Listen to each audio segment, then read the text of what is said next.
സഹോദരങ്ങളെ, മറ്റൊരു വചനം നമുക്കറിയത്തില്ല എങ്കിലും അഥവാ പഠിക്കുവാൻ കഴിഞ്ഞില്ല എങ്കിലും ഈ 3 അധ്യായങ്ങൾ ഗൗരവത്തോടെ, ആഴത്തോടെ, വിശ്വസ്തയോടെ നാം പഠിച്ച് അനുസരിക്കുകയാണെങ്കിൽ അതിൽ പരം അനുഗ്രഹിക്കപ്പെട്ട ഒരു ക്രിസ്തീയ ജീവിതം വേറെ ഉണ്ടാകുകയില്ല. भाइयों, चाहे और कोई वचन हमें ना आता हो या पढ़ने का मौका हमें ना भी मिला हो, तो भी अगर इन 3 अध्यायों में बताई गई बातों को हम सच्चाई से, वफादारी से सीखते और मानते हैं, तो एक आशीषित मसीही जिंदगी हम बिता सकते हैं। അതുകൊണ്ട് എനിക്ക് പറയുവാനുള്ളത്, എന്നെ കേൾക്കുന്ന സഹോദരങ്ങൾക്ക് ആർക്കെങ്കിലും ദൈവവചനം വായിക്കുവാൻ തക്കവണ്ണം അക്ഷരത്തിന്റെ ജ്ഞാനമില്ലെങ്കിൽ നിങ്ങൾ അക്ഷരം പഠിക്കണം. കുറഞ്ഞ പക്ഷം മരിക്കുന്നതിന് മുമ്പ് ഈ 3 അധ്യായങ്ങൾ പഠിച്ച് അനുസരിച്ചിട്ട് വേണം ഈ ലോകം വിട്ടു പോവുക. इसीलिए उन भाइयों से, बहनों से मैं ये कहना चाहता हूं, जिनको पढ़ना लिखना नहीं आता है, आप पढ़ना सीखें। कम से कम इस दुनिया को छोड़कर जाने से पहले हम इन 3 अध्यायों को जरूर पढ़कर सीख कर यहाँ से जाएं। സഹോദരങ്ങളെ, വിദ്യാഭ്യാസമുള്ളവർ, ഡിഗ്രികളുള്ളവർ, പോസ്റ്റ് ഗ്രാജുവേഷൻ, മാസ്റ്റേഴ്സ് ഉള്ളവർ, PhDs ഒക്കെ ഉള്ളവർ ആരെങ്കിലും എന്നെ കേൾക്കുന്നെങ്കിൽ ഈ വചനത്തിലൂടെ അനുദിനം അനവധി പ്രാവശ്യം കടന്നുപോയ ദൈവദാസന്മാരെ ശ്രദ്ധിക്കുന്നുവെങ്കിൽ, ദൈവദാസന്മാരെ, സഹോദരന്മാരെ, സഹോദരിമാരെ, എനിക്ക് നിങ്ങളോട് പറയുവാനുള്ളത്, നിങ്ങൾക്ക് മറ്റൊന്നും അനുസരിക്കുവാൻ കഴിഞ്ഞില്ലെങ്കിലും ഈ 3 അധ്യായങ്ങളിൽ എഴുതിയിരിക്കുന്ന ദൈവിക കൽപ്പനകൾ, ദൈവിക ഉപദേശങ്ങൾ അനുസരിച്ച് വിശ്വസ്തയോടെ ജീവിച്ച് മുന്നോട്ട് പോവുക.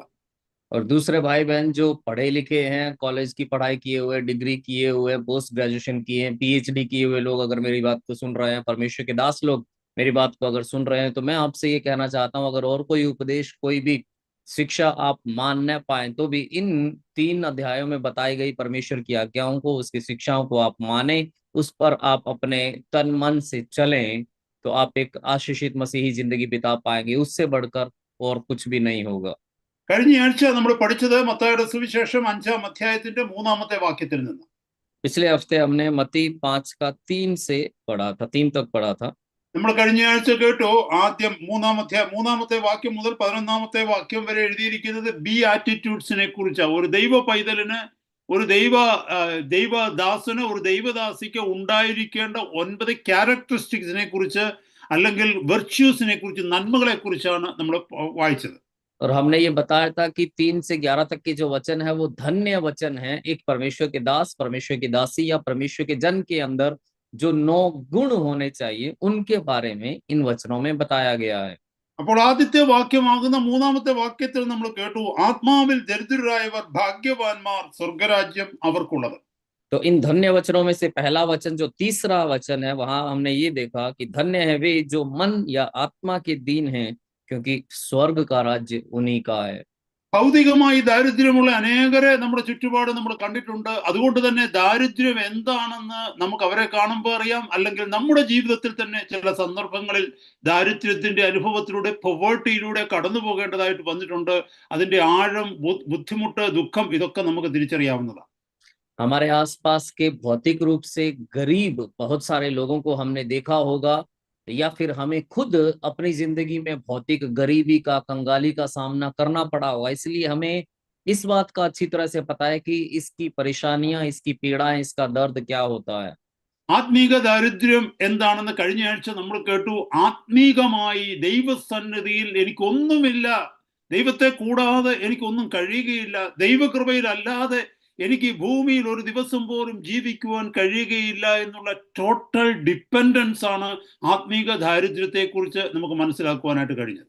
और आत्मिक गरीबी के बारे में हमने पिछले हफ्ते देखा कि आत्मिक गरीबी, आत्मिक कंगाली वो है कि आप परमेश्वर के सामने ये मानते हैं कि मेरे पास कुछ नहीं है, प्रभु की कृपा के अलावा, उसके अनुग्रह के अलावा मेरी जिंदगी में और कुछ भी नहीं है कहने लायक। ये पूर्ण निर्भरता जो प्रभु पर मेरी और आपकी है, वो आत्मिक गरीबी को दिखाती है। എത്ര കാലം ആത്മീക ദാരിദ്ര്യത്തിൽ ജീവിക്കണം എന്ന് നിങ്ങൾ എന്നോട് ചോദിച്ചു കഴിഞ്ഞാൽ, ഈ ഭൂമിയിലെ അവസാന നിമിഷം വരെയും നമ്മൾ ആത്മീക ദാരിദ്ര്യത്തിൽ ജീവിച്ചേ മതിയാകും. अगर आप मुझसे ये पूछें कि हमें कब तक आत्मिक गरीबी में जिंदगी बितानी है, तो मेरा जवाब है, इस धरती पर जब तक हम जिंदा हैं, उस आखिरी पल तक हमें आत्मिक गरीबी में जीना ही पड़ेगा। നമ്മുടെ കർത്താവിന്റെ ജീവിതത്തിലേക്ക് നോക്കിക്കഴിഞ്ഞാൽ തന്റെ 33 പരം വർഷങ്ങളിൽ ദൈവവചനത്തിലേക്ക് നോക്കി കർത്താവിന്റെ ജീവിതം പഠിച്ചു കഴിഞ്ഞാൽ മനസ്സിലാക്കുവാൻ കഴിയും, ഒരു ദിവസം പോലും കരയാത്ത ഒരു ദിവസം, കണ്ണുനീരൊഴുക്കാത്ത ഒരു ദിവസം, ദൈവസന്നിധിയിൽ പിതാവിന്റെ സന്നിധിയിൽ പ്രാർത്ഥിക്കാത്ത ഒരു ദിവസം നമ്മുടെ കർത്താവിന്റെ ജീവിതത്തിൽ ഇല്ലായിരുന്നു. अगर हम हमारे प्रभु यीशु की जिंदगी को देखें, वचन में उसकी जिंदगी के बारे में अगर हम देखें, तो उसकी जिंदगी में ऐसा एक भी दिन नहीं था जब वो प्रभु की उपस्थिति में अपने पिता के सामने रोया न हो, गिड़गिड़ाया न हो, प्रार्थना न की हो। ऐसा एक भी दिन उसकी जिंदगी में नहीं था। അപ്പോസ്തലന്മാരുടെ ജീവിതത്തിലേക്ക് നോക്കിക്കഴിഞ്ഞാൽ അത് തന്നെ മനസ്സിലാക്കും. പ്രത്യേകിച്ച് പൗലോസിന്റെ ജീവിതത്തിലേക്ക് നോക്കിക്കഴിഞ്ഞാൽ അപ്പോസ്തലനായ പൗലോസ് പറയുന്നുണ്ട്, ഞാൻ എങ്ങും എത്തിയിട്ടില്ല, ഞാൻ എത്താമോ എന്ന് കരുതി അധ്വാനിക്കുന്നതേ ഉള്ളൂ.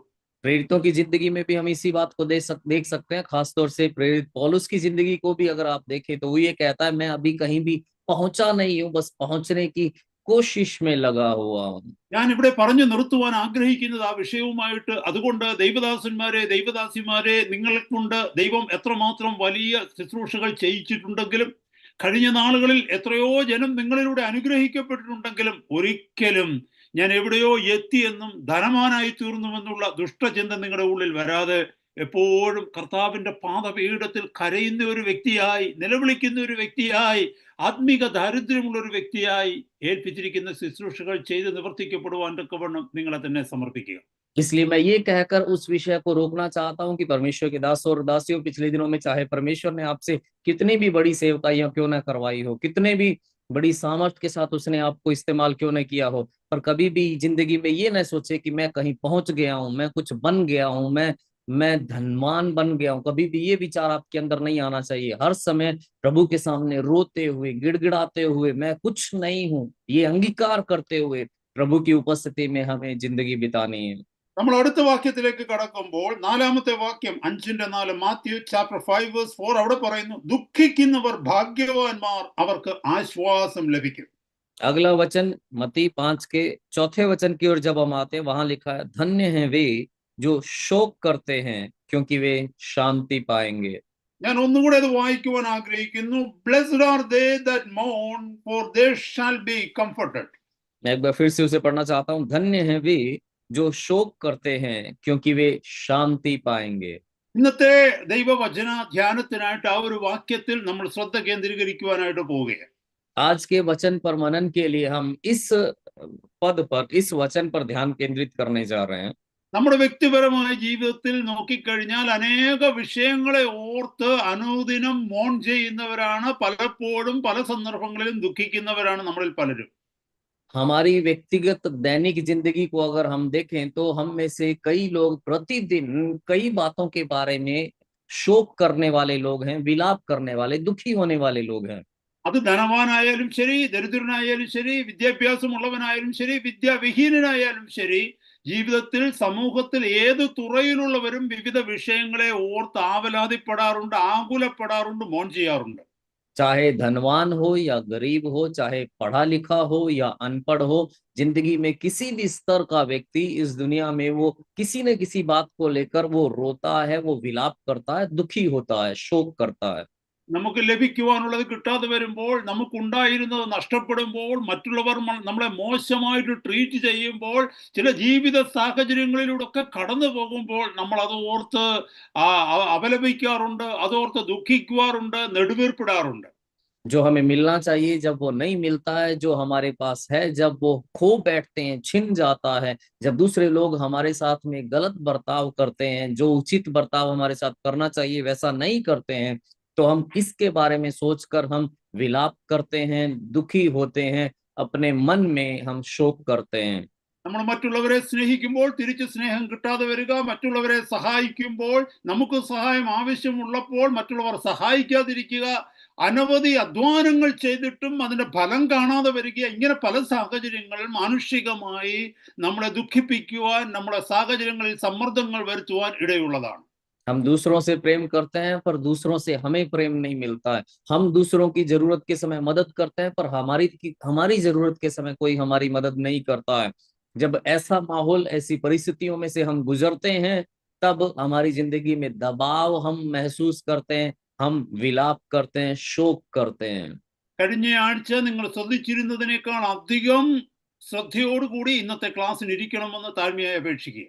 पिछले हफ्ते आपने जितने ध्यान से इस क्लास को सुना, मेरी विनम्र विनती है कि उससे भी ज्यादा ध्यान से आज की क्लास को आप सुने। ഇന്ന് നമ്മൾ വായിച്ച വാക്യത്തിനകത്ത് ദുഃഖിക്കുക അല്ലെങ്കിൽ മോൺ ചെയ്യുക എന്നുള്ളതിന് 2 വാക്കുകളാണ് ഗ്രീക്കിലുള്ളത്. आज हमने जो वचन पढ़ा है कि शोक करना या विलाप करना, इसका यूनानी भाषा में इसके 2 शब्द इस्तेमाल किए गए हैं। ഒരു വാക്ക് പറയുന്നത് ദുഃഖിക്കുക എന്നുള്ളതിന് ഗ്രീക്കിൽ പറയുന്ന ഒരു വാക്ക് പെന്തിയോ അല്ലെങ്കിൽ പെന്തിസ് എന്നാണ്. और दुखी होना या शोक करना, उसका एक यूनानी जो शब्द है वो पेंथियो या पेंथिस है। വേറെ ഒരു വാക്കെന്ന് പറയുന്നത് ത്രിനോ എന്നാണ്. और दूसरा एक शब्द जो है वो त्रिनो है।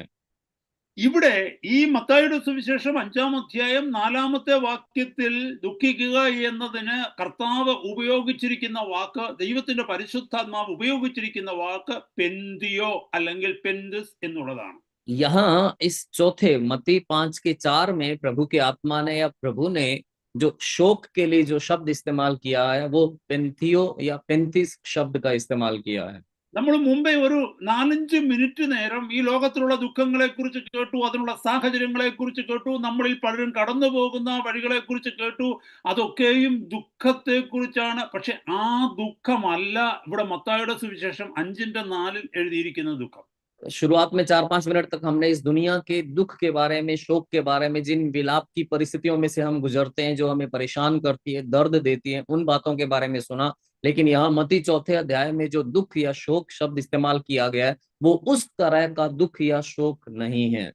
ലൗകികമായ ഭൗതികമായ ഈ ഭൂമിയിലുള്ള വിഷയങ്ങളെ ഓർത്ത് നമ്മൾ മുമ്പേ പറഞ്ഞതുപോലെ വിവിധ സാഹചര്യങ്ങളിൽ ദുഃഖിക്കുന്ന ദുഃഖത്തിന് ഗ്രീക്കിൽ ഉപയോഗിക്കുന്ന വാക്കാണ് ത്രിനോ.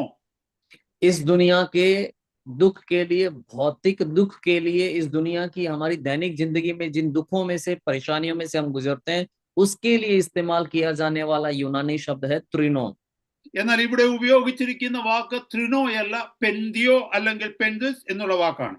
पर यहाँ इस्तेमाल किया गया शब्द वो त्रिनो नहीं है, पेंथियो या पेंथिस शब्द का इस्तेमाल किया गया है। എന്താണ് ഈ വാക്കുകളുടെ വ്യത്യാസം എന്ന് ചോദിച്ചു കഴിഞ്ഞാൽ, ഇവിടെ എഴുതിയിരിക്കുന്നത് പ്രത്യേക നമ്മുടെ ജീവിതത്തിന്റെ സാഹചര്യത്തിനകത്ത്, പുറത്തുനിന്നല്ല, നമ്മുടെ ജീവിതത്തിന്റെ ഉള്ളിൽ തന്നെ, നമ്മുടെ ഹൃദയത്തിന്റെ ഉള്ളിൽ നിന്നൊരു നെടുവീർപ്പ് വരികയാണ്, എനിക്ക് എത്തുവാൻ കഴിയുകയില്ലല്ലോ എന്നുള്ള ഒരു നിലവിളി. അത് മാത്രമല്ല, എനിക്ക് ഏറ്റവും വലിയ നഷ്ടം സംഭവിച്ചു പോയല്ലോ എന്ന് സ്വയത്തിലുള്ള ഒരു നിലവിളി. അതായത് നമ്മുടെ ഏറ്റവും പ്രിയപ്പെട്ടവർ ഈ ഭൂമിയിൽ നിന്ന് വേർപെട്ടു പോകുമ്പോൾ എന്നേക്കുമായി ഒരു നഷ്ടം സംഭവിച്ചു എന്ന് പറഞ്ഞ് നമ്മൾ നിലവിളിക്കത്തില്ലേ?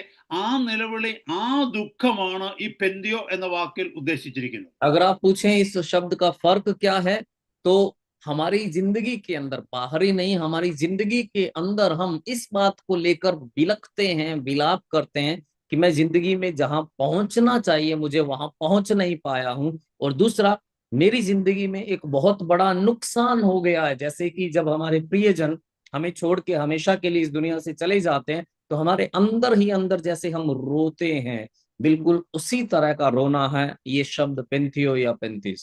ആ വ്യത്യാസത്തെ ഞാൻ ഒന്നുകൂടെ ലളിതമായിട്ട് നിങ്ങൾക്ക് മനസ്സിലാക്കുവാൻ തക്കവണ്ണം ഒന്ന് പറയുവാൻ ആഗ്രഹിക്കുക. उस फर्क को थोड़ा सा और सरल तरीके से आपको समझाने के लिए मैं बताना चाहता हूँ। ലോകത്തിൽ ഭൗതികമായി കേട്ട് നമുക്ക് സംഭവിച്ചിരിക്കുന്ന ഏത് നഷ്ടങ്ങളായിക്കൊള്ളട്ടെ, അത് ധനനഷ്ടമായിക്കൊള്ളട്ടെ, മാനനഷ്ടമായിക്കൊള്ളട്ടെ, മറ്റേതെങ്കിലും സാധനങ്ങൾ നഷ്ടപ്പെട്ടതായിക്കൊള്ളട്ടെ, നമ്മുടെ അവകാശങ്ങൾ നഷ്ടപ്പെട്ടതായിക്കൊള്ളട്ടെ, ഒരു പക്ഷേ അതൊക്കെ നമുക്ക് കാലക്രമേണ അല്ലെങ്കിൽ കുറച്ച് കാലത്തിന്റെ ഉള്ളിൽ റിക്കവർ ചെയ്യുവാനായിട്ട് കഴിയും.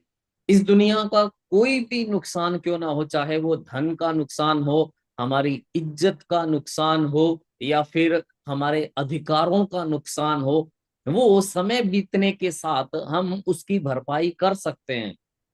എന്നാൽ നമ്മളെ പൂർണ്ണമായി തകർത്ത് കളയുന്ന, നമുക്ക് വലിയ നഷ്ടം വരുത്തുന്ന മറ്റൊരു ദുഃഖം നമ്മുടെ ജീവിതത്തിലുണ്ട്. അതെന്താണെന്ന് ചോദിച്ചു കഴിഞ്ഞാൽ, നമ്മുടെ ആത്മാവിൽ സംഭവിക്കുന്ന ദുഃഖം, അല്ലെങ്കിൽ നമ്മുടെ ആത്മീക ജീവിതത്തിൽ വന്നുപോയ നഷ്ടം, അത് നമുക്ക് നികത്തുവാൻ കഴിയത്തില്ല. पर दूसरा एक दुख है जो हमें पूरी तरह से तोड़ देता है, वो हमें पूरी तरह से खत्म कर देता है, वो है हमारी आत्मा का दुख या आत्मा का नुकसान, जिसकी भरपाई हम नहीं कर सकते। നമ്മുടെ ഓരോരുത്തരുടെയും പ്രായം നോക്കിക്കഴിഞ്ഞാൽ ഇത്രയും വർഷങ്ങൾ നമ്മുടെ ജീവിതത്തിൽ ആത്മീയമായി വന്ന നഷ്ടം ഓർത്തു കഴിഞ്ഞാൽ ഇനിയുള്ള ജീവിതത്തിലെ നഷ്ടം തികത്തുവാൻ തക്കവണ്ണം നമുക്ക് കഴിയത്തില്ല. ഇനിയുള്ള കാല ജീവിതത്തിൽ നഷ്ടം ഉണ്ടാകാതെ സൂക്ഷിക്കുവാൻ മാത്രമേ നമുക്ക് കഴിയൂ. अगर हम अपनी उम्र के बारे में सोचते हुए ये देखें कि अभी तक हमारी आत्मिक जिंदगी में जो नुकसान हुआ है, तो आगे की बची हुई हमारी जिंदगी में हम उस आत्मिक नुकसान की भरपाई नहीं कर सकते, सिर्फ इतना कर सकते हैं कि हमारी आत्मिक जिंदगी में और ज्यादा नुकसान ना हो। എന്താണ് നമ്മുടെ ആത്മീക ജീവിതത്തിന് അല്ലെങ്കിൽ നമ്മുടെ ആത്മാവിന് വരുത്തുന്ന നഷ്ടത്തിന്റെ കാരണങ്ങൾ? हमारी आत्मिक जिंदगी या फिर हमारी आत्मा को होने वाले नुकसानों के कारण क्या हैं? പാപമാണ് നമ്മുടെ ജീവിതത്തെ തകർക്കുന്നത്. നമ്മുടെ ആത്മീക ജീവിതത്തെ തകർക്കുന്നത് പാപമാണ്. ദൈവസന്നിധിയിൽ നമ്മളെ മാറ്റുന്നത് പാപമാണ്. ആത്മീക വളർച്ചയ്ക്ക് നമ്മുടെ ജീവിതത്തിൽ എപ്പോഴും തടസ്സം നിൽക്കുന്ന ഒന്നേ ഒന്ന് മാത്രമേ ഉള്ളൂ, അത് പാപമാണ്. हमारी आत्मिक जिंदगी को तोड़ने वाला, बर्बाद करने वाला वो एक ही चीज है, वो पाप है। पाप ही हमें परमेश्वर से दूर करता है। हमारी आत्मिक बढ़ोतरी को रोकने वाली सिर्फ एक ही चीज है और वो पाप है। അപ്പോൾ ഈ വാക്യത്തിന്റെ അർത്ഥത്തിൽ എഴുതിയിരിക്കുന്നത് മത്തായിയുടെ സുവിശേഷം 5:4 എഴുതിയിരിക്കുന്നു, ദുഃഖിക്കുന്നവർ ഭാഗ്യവാന്മാർ, അവർക്ക് ആശ്വാസം ലഭിക്കുമെന്ന് പറഞ്ഞാൽ അതിന്റെ അർത്ഥം നമ്മുടെ ആത്മീക ജീവിതത്തിൽ വന്നിരിക്കുന്ന അധപ്പതനത്തെ ഓർത്ത് നാം നേരിട്ടുകൊണ്ടിരിക്കുന്ന പാപത്തിന്റെ പ്രലോഭനങ്ങളെ ഓർത്ത് നമ്മെ കീഴ്പ്പെടുത്തിയിരിക്കുന്ന പാപബന്ധനങ്ങളെ ഓർത്ത് നാം ദുഃഖിക്കുന്നുവെങ്കിൽ, ദൈവസന്നിധിയിൽ നിലവിളിക്കുന്നുവെങ്കിൽ കർത്താവ് അതിന്റെ മേലൊരു വിടുതൽ തരും, അവിടുന്ന് ആശ്വാസം തരും എന്നുള്ളതാണ് അതിന്റെ അർത്ഥം. तो मत्ती 5:4 में जब ये लिखा है, धन्य है वे जो शोक करते हैं क्योंकि वे शांति पाएंगे, तो इस वचन का मतलब ये है कि जब हम अपनी जिंदगी में आए हुए आत्मिक नुकसानों के बारे में सोचते हैं, जो प्रलोभन हमारी आत्मिक जिंदगी में आते हैं, जिन पापों ने हमारी जिंदगी, आत्मिक जिंदगी को दबा लिया है, जिन प्रलोभनों के सामने हम झुक गए हैं, उनके बारे में सोच सोच कर अगर हम प्रभु के सामने विलाप करते हैं, रोते हैं, शोक करते हैं, तो यहाँ इस वचन का मतलब है परमेश्वर हमें शांति देगा। ഞാൻ ഈ വചനം ഇങ്ങനെ വ്യാഖ്യാനിക്കുന്നതിൽ എൻ്റെ കോൺഫിഡൻസ് എന്താണെന്ന് ചോദിച്ചാൽ, ഇനി ഞാൻ മുന്നോട്ട് പറയുവാൻ പോകുന്ന വാക്യങ്ങളും അത് മാത്രമല്ല മൂലഭാഷയാകുന്ന ഗ്രീക്കിൽ വന്നിരിക്കുന്ന വാക്കുകളുടെ വ്യത്യാസവുമാണ് അതിനെനിക്ക് കോൺഫിഡൻസ് തരുന്നത്. अगर आप ये पूछें कि मुझे इतना भरोसा क्यों है जब मैं इस तरह से इस वचन का मतलब बता रहा हूं, तो इतना भरोसा होने का कारण सिर्फ यही नहीं है कि जो यूनानी भाषा में शब्दों का जो फर्क है, उसके साथ साथ आगे आने वाले जो वचन मैं बताने जा रहा हूँ, उनके आधार पर मैं इतने भरोसे से कह सकता हूँ कि इस वचन का ये मतलब है। എന്താണ് പാപം, എന്താണ് പാപമില്ലാത്തത് എന്നുള്ളത് നിശ്ചയിക്കുന്നത് നമ്മുടെ സ്പിരിച്വാലിറ്റിയുടെ ലെവൽ അനുസരിച്ച് വ്യത്യസ്തപ്പെട്ടിരിക്കും. पाप क्या है और पाप क्या नहीं है, ये हमारी आत्मिकता का जो स्तर है उसके अनुसार अलग अलग होता है। എന്താണ് വൃത്തികേടായിട്ടുള്ളത്, എന്താണ് വൃത്തികേടായിട്ടുള്ളത് എന്ന് തിരിച്ചറിയുന്നത് നമ്മുടെ ഭൗതിക വളർച്ചയുടെ ഭാഗമായിരിക്കുന്നത് പോലെ, ഏതാണ് പാപം ഏതാണ് പാപമല്ലാത്തത് എന്ന് തിരിച്ചറിയുന്നത് നമ്മുടെ ആത്മീക വളർച്ചയുടെ ഭാഗമാണ്. जैसे क्या साफ है क्या गंदा है, ये हमारी भौतिक बढ़ोतरी के आधार पर हमें पता चलता है, बिल्कुल उसी तरह से क्या पाप है और क्या पाप नहीं है, वो हमारी आत्मिक बढ़ोतरी के अनुसार हमें पता चलता है।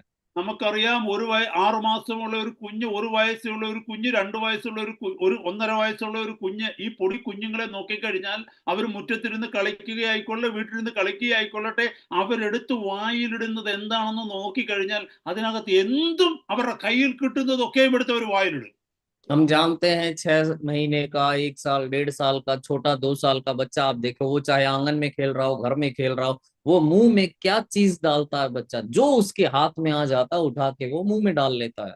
നമുക്കറിയാം, സ്ലഗുകളായിക്കോട്ടെ, ഒച്ച ആയിക്കൊള്ളട്ടെ, അല്ലെങ്കിൽ ഈ അട്ടകളായിക്കൊള്ളട്ടെ, മറ്റെന്തെങ്കിലും ഇഴജന്തുക്കളായിക്കൊള്ളട്ടെ, അവരുടെ മുന്നിൽ കൂടെ പോവുകയാണെങ്കിൽ അവർ അതിനെ പിടിച്ച് കടിക്കുന്നത് കാണാൻ നമുക്ക് കഴിയും.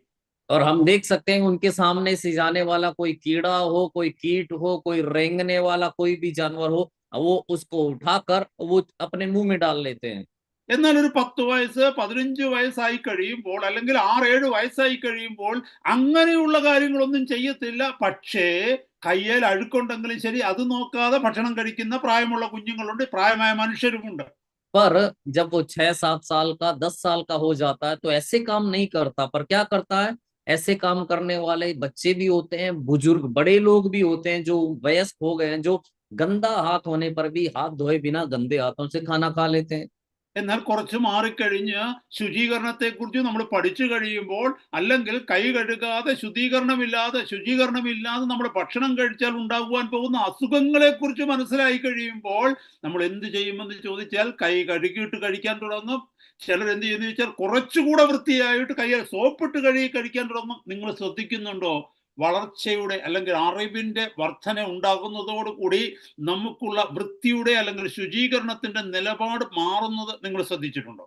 पर जब हमें साफ सफाई के बारे में पता चलता है, जानकारी मिलती है, या फिर साफ सफाई न रखने के कारण होने वाली बीमारियों की जानकारी जब हमें मिलती है, तो हम क्या करते हैं, हम हाथ धोकर खाना खाने लगते हैं, या फिर कुछ लोग उससे भी आगे बढ़कर साबुन से अच्छी तरह से हाथ धोने लगते हैं। तो क्या आप देख पा रहे हैं कि किस तरह से हमारी भौतिक जो साफ सफाई है उसके स्तर में बदलाव आता है। അതുകൊണ്ട് തന്നെ ഇപ്പോൾ ഞാൻ പറഞ്ഞു, നമ്മുടെ സ്പിരിച്വാലിറ്റിയുടെ ലെവൽ അനുസരിച്ചാണ് പാപത്തെ നമുക്ക് ഡിഫൈൻ ചെയ്യുവാൻ കഴിയുക. बिल्कुल इसी तरह से हमारी आत्मिकता के स्तर के आधार पर हम पाप को परिभाषित कर सकते हैं। സാധാരണ ഒരു മനുഷ്യനോട് ചോദിക്കുകയാണ് എന്താണ് പാപമെന്ന് ചോദിച്ചാൽ ആ വ്യക്തി പറയും കൊലപാതകം ചെയ്യുന്നത് പാപമാണ്, വ്യഭിചാരം ചെയ്യുന്നത് പാപമാണ്, പിടിച്ചുപറിക്കുന്നത് പാപമാണ്, മറ്റുള്ളവരെ ഉപദ്രവിക്കുന്നത് പാപമാണെന്ന് പറയും. अगर आप किसी आम आदमी से पूछें कि पाप क्या है, तो वो बोलेगा हत्या करना पाप है, व्यभिचार करना पाप है, लूटमार करना पाप है, किसी व्यक्ति से मारपीट करना वो पाप है। നമ്മൾ ചിലരോട് ചോദിക്കുക നീ പാപിയാണോ എന്ന് ചോദിച്ചു കഴിഞ്ഞാൽ അവർ പറയും ഞങ്ങൾ പാപിയൊന്നുമല്ല, ഞങ്ങൾ ആരോടും അങ്ങനെ പാപം ചെയ്യാറില്ല. पर अगर आप किसी व्यक्ति से ये पूछो कि क्या आप पापी हैं, तो वो बोलेंगे नहीं नहीं, हम पापी नहीं है, हम कोई पाप नहीं करते। അതിന്റെ അർത്ഥം എന്തെന്ന് ചോദിച്ചാൽ ഞാൻ ആരെയും കൊല്ലുന്നില്ല, ഞാൻ ആരെയും പിടിച്ചുപറിക്കുന്നില്ല, ഞാൻ ആരെയും ഉപദ്രവിക്കുന്നില്ല, ഞാൻ വ്യഭിചാരം ചെയ്യുന്നില്ല. तो इसका मतलब क्या है, उनके कहने का मतलब ये है कि मैंने कोई हत्या नहीं की है, मैंने कोई व्यभिचार नहीं किया है, मैं कोई लूटमार नहीं करता हूँ, मैं किसी से मारपीट नहीं करता हूँ। എന്നാൽ കുറച്ചുകൂടെ വെളിച്ചം ലഭിച്ച ഒരാളിനോട് ചോദിക്കുക പാപം എന്താണെന്ന് ചോദിച്ചാൽ ആള് പറയും കള്ളം പറയുന്നത് പാപമാണ്, അതുപോലെ ചീട്ട് കളിക്കുന്നത് പാപമാണ്, തമ്പാക്കു കഴിക്കുന്നത് പാപമാണ്, പിന്നെ അരുതാത്ത കാര്യങ്ങളിൽ മറ്റുള്ളവരോട് വഴക്കുണ്ടാക്കുന്നത് പാപമാണ്. അപ്പൊ ആ പാപത്തിന്റെ ലെവൽ കുറച്ചുകൂടെ മാറി. पर थोड़ी सी और ज्यादा रोशनी जिस व्यक्ति को मिली है, उससे अगर आप पूछें कि पाप क्या है, तो वो आपको बताएगा झूठ बोलना पाप है, तंबाकू जर्दा खाना पाप है, किसी व्यक्ति की बुराई करना पाप है, झगड़ा करना पाप है। तो आप देख सकते हैं वो पाप का स्तर बदल जाता है। എന്നാൽ നിങ്ങളിൽ എത്ര പേര് ചിന്തിക്കും മോഹിക്കുന്നത് പാപമാണ്, കോപിക്കുന്നത് പാപമാണ്, ധനം മോഹിക്കുന്നത് പാപമാണ്, മറ്റുള്ളവരെ നോക്കി അവരെ പാപം ആസ്വദിക്കുന്നത് പാപമാണ്, ഇതൊക്കെ പാപമാണെന്ന് നമ്മൾക്ക് എത്ര പേർക്ക് ധരിക്കുവാനായിട്ട് കഴിയും? पर हम में से कितने लोगों को ये लगता है कि किसी चीज की लालसा करना पाप है, धन का लोभ पाप है, या फिर किसी व्यक्ति को देखकर उसके बारे में लालसा करना वो पाप है? ये कितने लोगों को लगता है? അത് ദൈവത്തിന്റെ വചനം ധ്യാനിക്കുന്നവർക്കും ദൈവത്തിന്റെ തിരുവചനം പഠിക്കുന്നവർക്കും മാത്രമേ അത് മനസ്സിലാക്കുവാനായിട്ട് കഴിയൂ. जो परमेश्वर के वचन को पढ़ता है, जो परमेश्वर के वचन को समझता है, केवल वही व्यक्ति इस चीज को पाप मान सकता है। അപ്പോൾ ദൈവത്തിന്റെ വചനപ്രകാരം പാപം എന്താണെന്ന് മനസ്സിലാക്കുവാൻ ഒറ്റ ഡെഫിനിഷൻ മാത്രമേ ഉള്ളൂ. മനുഷ്യനായി ജീവിച്ച് നമുക്ക് മാതൃക കാണിച്ച യേശു കർത്താവ് ചെയ്യാതിരിക്കുന്നത് എന്തെങ്കിലും, ചെയ്യരുതാത്തത് എന്തെങ്കിലും നമ്മൾ ചെയ്യുന്നെങ്കിൽ അത് പാപമാണ്. तो वचन के अनुसार हमारे लिए समझने के लिए पाप की परिभाषा सिर्फ इतनी है कि मनुष्य के रूप में जन्म लेकर मनुष्य के रूप में जिंदगी बिताने वाले प्रभु ने अगर कुछ नहीं किया है, जो नहीं करना चाहिए, वो अगर हम करते हैं तो वो पाप है। അപ്പോൾ എപ്പോഴും നമ്മൾ ചിന്തിക്കേണ്ടത് ഞാൻ പാപമാണോ ചെയ്യുന്നതെന്ന് അറിയാൻ ഒന്ന് മാത്രമേ ഉള്ളൂ ടെസ്റ്റ്. എന്റെ സ്ഥാനത്ത് യേശു കർത്താവാണെങ്കിൽ പാപം ഇത് ചെയ്യുമോ, ഇത് പറയുമോ, ഇങ്ങനെ ചിന്തിക്കുമോ, ഇങ്ങനെ ബിഹേവ് ചെയ്യുമോ എന്നാണ് നമ്മൾ ചിന്തിക്കേണ്ടത്. तो इस बात को परखने का सिर्फ एक ही मार्ग है कि क्या मैं जो कर रहा हूं वो पाप है। तो आपको ये सोचना है कि अगर मेरी जगह यहाँ पर यीशु होता तो क्या वो इस तरह से करता, क्या वो इस तरह से सोचता, क्या वो इस तरह से बोलता, क्या वो इस तरह से व्यवहार करता। इस तरह आपको सोचना है। അങ്ങനെ മനസ്സിലാക്കണമെന്നുണ്ടെങ്കിൽ യേശു എങ്ങനെയാ ജീവിച്ചതെന്ന് അറിയുവാൻ തക്കവണ്ണം ദൈവത്തിന്റെ വചനം പഠിച്ചേ മതിയാവും. और इस तरह अगर आप सोचना चाहते हैं तो पहले आपको परमेश्वर के वचन को सीख कर ये समझना होगा कि कि यीशु जिया कैसे। ഇവിടെ എഴുതിയിരിക്കുന്ന വാക്യം ദുഃഖിക്കുന്നവർ ഭാഗ്യവാന്മാർ അവർക്ക് ആശ്വാസം ലഭിക്കും എന്നെഴുതിയിരിക്കുന്ന വാക്യം, ആ ദുഃഖിക്കുക എന്നുള്ളത് വളരെ സ്ട്രോങ് ആയിട്ടുള്ള ഒരു വേർഡാണ്. അത് പെന്തിയോ എന്ന വേർഡാണ് ഉപയോഗിച്ചിരിക്കുന്നത് ഞാൻ പറഞ്ഞു. यहाँ धन्य है वे जो शोक करते हैं क्योंकि वे शांति पाएंगे। तो शोक करना जो शब्द मैंने आपको बताया, बहुत ही एक सख्त शब्द का इस्तेमाल किया गया और वो पेंथियो शब्द है। അപ്പോൾ അങ്ങനെ ദുഃഖിക്കുന്നവരാണ് ഭാഗ്യവാന്മാരെന്നാണ് ദൈവത്തിന്റെ വചനം നമ്മളെ ഓർമ്മിപ്പിക്കുന്നത്. तो परमेश्वर का वचन हमें याद दिलाता है, जो इस तरह से शोक करता है, दुखी होता है, वो धन्य है। അപ്പോൾ ജീവിതത്തിൽ അനുഗ്രഹം ലഭിക്കണമെങ്കിൽ, ആശ്വാസം ലഭിക്കണമെങ്കിൽ നമ്മുടെ ദുഃഖം അങ്ങനെ ആയിത്തീരണം. तो जिंदगी में अगर आशीष पानी है, जिंदगी में अगर शांति पानी है, तो हमारा दुख ऐसा होना चाहिए। അപ്പോൾ നമ്മുടെ മാതൃക ഇപ്പോൾ കേട്ടത് പ്രകാരം യേശു കർത്താവ് അങ്ങനെ ചെയ്തിട്ടുണ്ടോ, അല്ലെങ്കിൽ അപ്പോസ്തലന്മാർ അങ്ങനെ ചെയ്തിട്ടുണ്ടോ എന്ന് നാം വചനത്തിലേക്ക് നോക്കേണ്ടിയിരിക്കുന്നു. तो हमारा उदाहरण जैसे अभी हमने सुना, हमें वचन में ये देखने की जरूरत है कि क्या प्रभु ने ऐसा किया है, क्या प्रेरितों ने ऐसा किया है।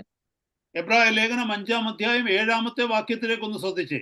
इब्रानियों 5वां अध्याय 7वां वचन एक बार देखिएगा। സഹോദരങ്ങളെ, നിങ്ങളുടെ കയ്യിൽ ബൈബിൾ ഉണ്ടെങ്കിൽ ആ വചനം ഒന്ന് തിരിച്ചൊന്ന് നോക്കണം. भाइयों, अगर आपके हाथ में बाइबल है तो उस वचन को एक बार निकाल कर देखें। ഒന്നുകൂടെ പറയട്ടെ, എബ്രായ ലേഖനം 5-ാം അധ്യായം 7-ാമത്തെ വാക്യം. इब्रानियों 5 का 7। അവിടെ നമുക്ക് എഴുതുവാനായിട്ട്, അവിടെ വായിക്കുവാനായിട്ട് നമുക്ക് പറ്റും. ക്രിസ്തു തന്റെ ഐഹിക ജീവ കാലഘട്ടത്തിൽ ദൈവത്തിന്റെ ദാസൻ ഒന്ന് വായിച്ചത്. वहां पर हम पढ़ते हैं इब्रानियों 5 का 7।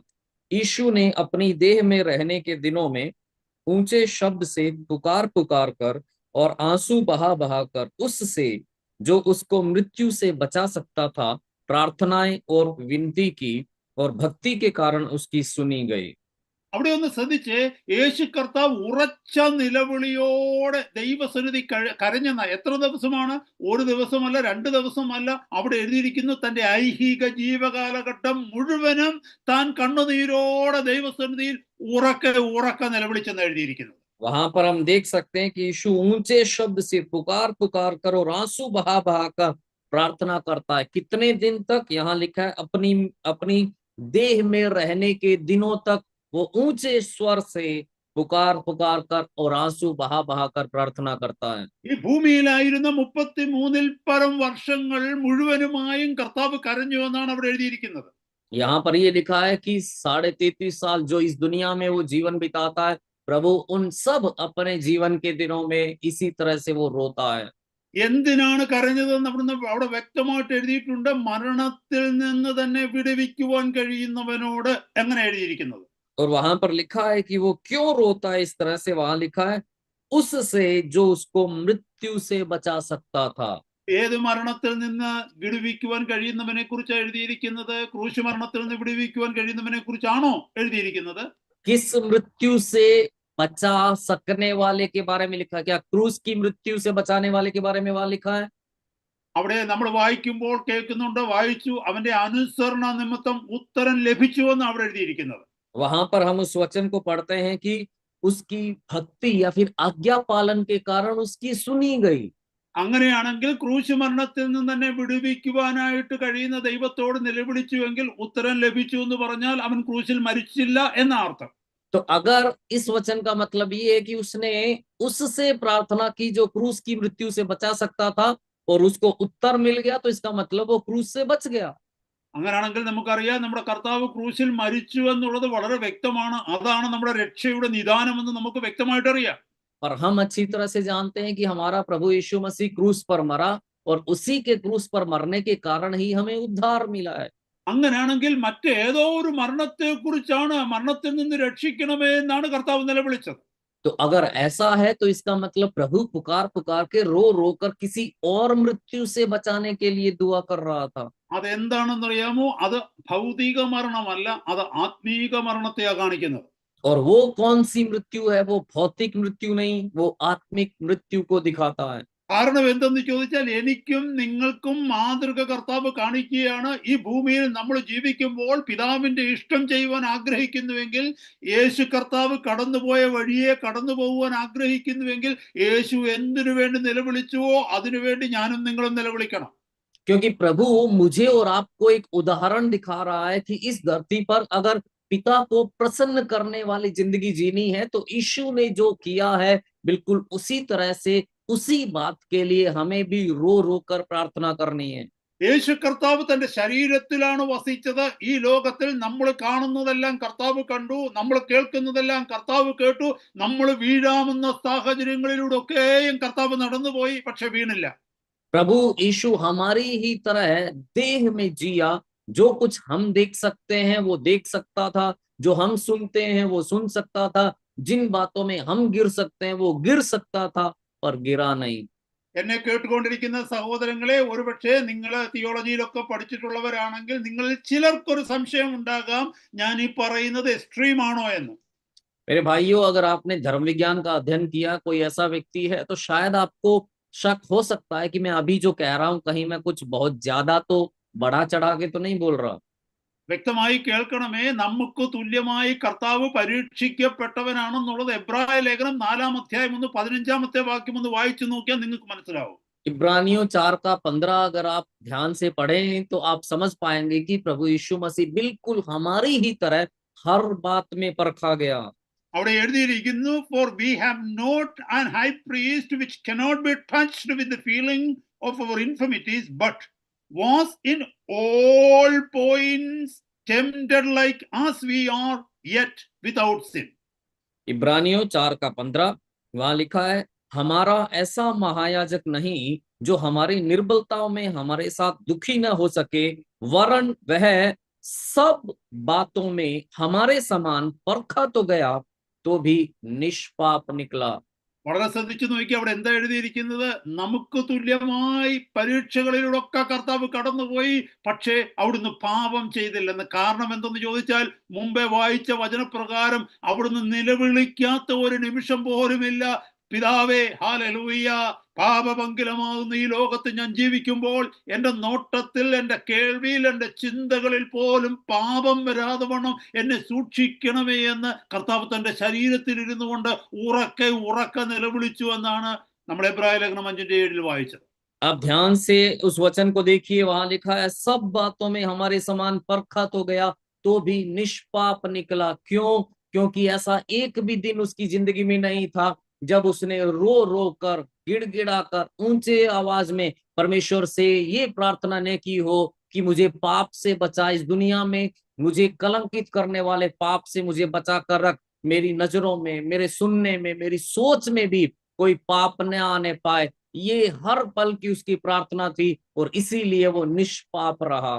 ഇനി ആ ഐഡിയ ഉള്ളിൽ വെച്ചുകൊണ്ട് ആ 5:7 ഒന്ന് വായിച്ചു നോക്കിയേ.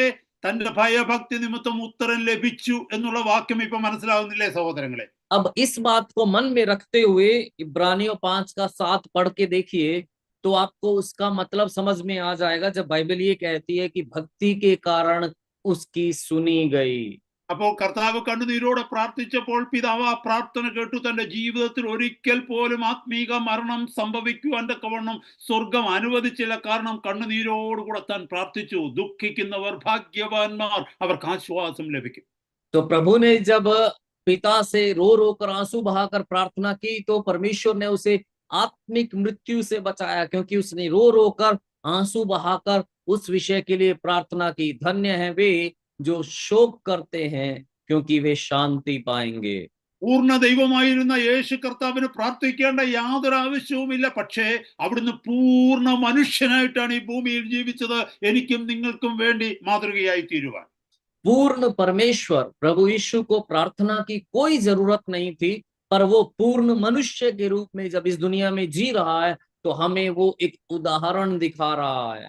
അവിടുന്ന് ഈ ഭൂമിയിൽ ജീവിച്ചത് പൂർണ്ണ മനുഷ്യനായിട്ട് തന്നെയാണ്. ദൈവമായിരുന്നെങ്കിൽ തന്നെയും പൂർണ്ണ മനുഷ്യനായിട്ടാണ് ജീവിച്ചത്. അതിന്റെ അർത്ഥം എന്താണെന്ന് ചോദിച്ചാൽ, എനിക്കും നിങ്ങൾക്കും അവൈലബിൾ ആയിരിക്കുന്ന കർത്താവിന്റെ പരിശുദ്ധാത്മാവിന്റെ ആശ്രയത്തിലാണ് യേശു കർത്താവ് തന്റെ ഭൗമിക ജീവിതം ജീവിച്ചു തീർത്തത്.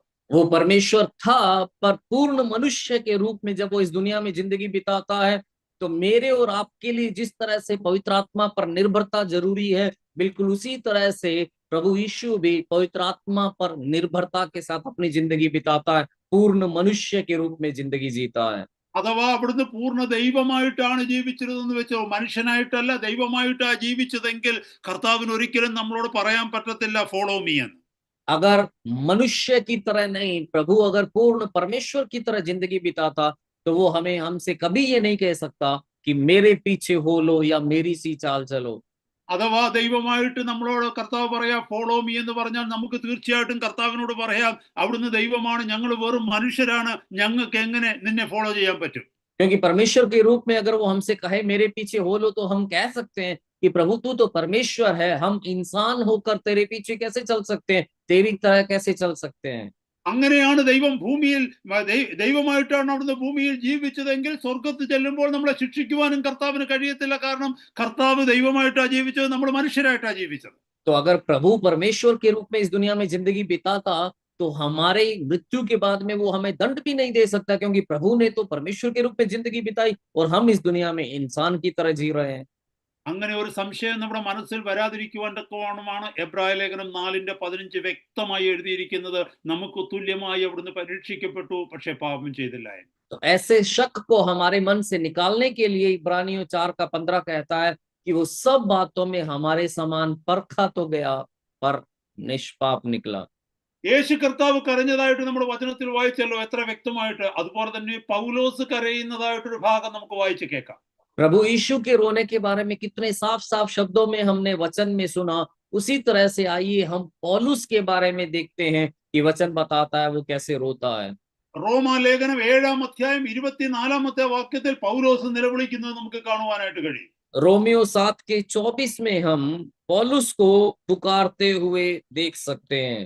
കർത്താവിന്റെ ദാസനൊന്ന് വായിച്ചാണ്. रोमियो 7:24, मैं कैसा अभागा मनुष्य हूं, मुझे इस मृत्यु की देह से कौन छुड़ाएगा।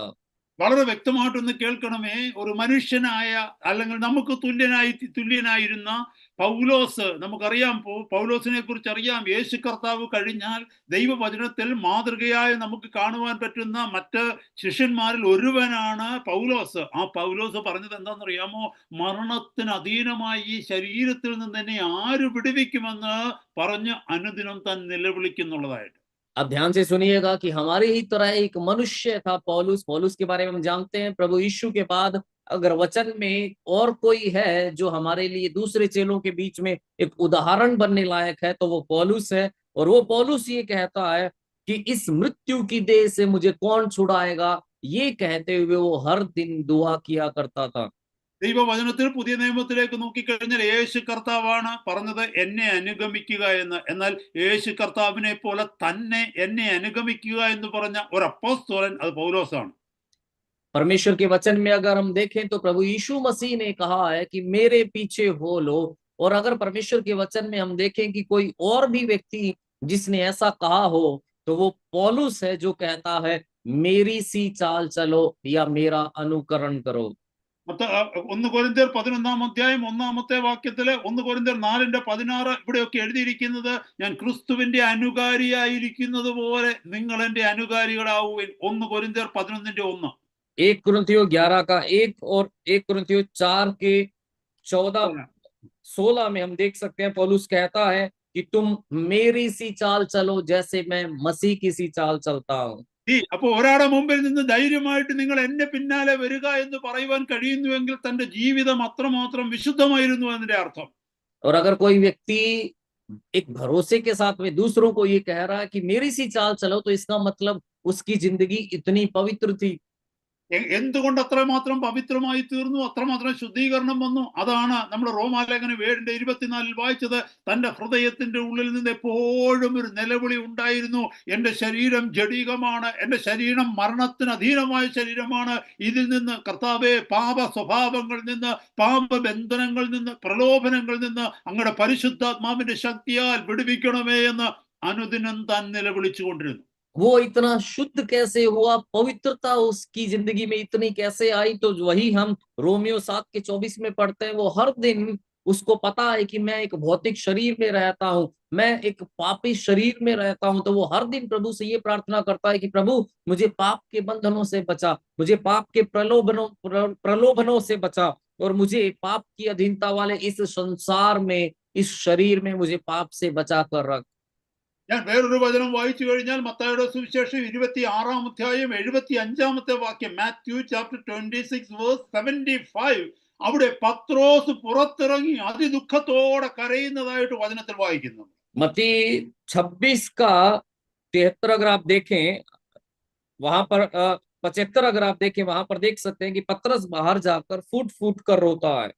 അവിടെ എന്താ സംഭവിച്ചതെന്ന് അറിയാം. കർത്താവ് കൊടുത്ത വാണിങ് ഏറ്റെടുക്കാതെ നീ കോഴി കൂകുന്നതിന് മുമ്പ് 3 പ്രാവശ്യം എന്നെ തള്ളിപ്പറയുമെന്നുള്ള ആ വാണിങ് ഏറ്റെടുക്കാതെ തന്റെ സ്വന്തം ജഡത്തിൽ ആശ്രയിച്ച് അവൻ കിടന്ന് ഉറങ്ങിയത് കാരണം താൻ വീണുപോയപ്പോൾ അതിനെ ഗൗരവത്തോടെ കണ്ട് ഹൃദയം പൊട്ടി കർത്താവേ ഞാൻ അങ്ങേ വേദനിപ്പിച്ചല്ലോ എന്ന് പറഞ്ഞ് നിലവിളിക്കുന്നതായിട്ട് അവിടെ എഴുതിയിരിക്കുന്നത്. और वहां पे होता क्या है, प्रभु ने जब उसको चेतावनी दी पर वो प्रभु की चेतावनी पर ना ध्यान न देते हुए आराम से सोता है, और उसके बाद जब वो परीक्षा में गिर जाता है, प्रभु को वो 3 बार ठुकरा देता है, तो इस बात को वो बड़ी गंभीरता से लेते हुए, इस पाप को बड़ी गंभीरता से लेते हुए वो टूटता है और बाहर जाकर फूट फूट कर प्रभु के सामने रोता है.